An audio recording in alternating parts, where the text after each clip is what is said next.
Palestinian, it's my privilege to get arrested tonight. But also,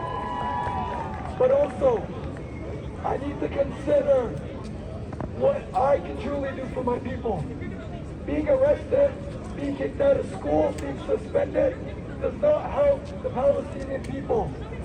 Our job here is to be educated, to get employed, to make a real change in our society.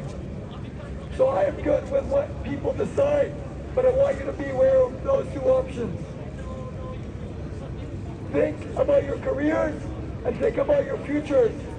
But at the same time, we have courage and we have pride, and we do not need to show them that once they get physical, that we will immediately back down.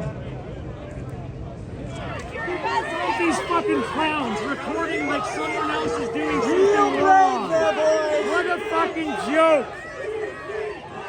Why would it be different when we do this to the homeless people? Free, free, Palestine! Free, free, Palestine! Free, free, Palestine! Free, free, Palestine!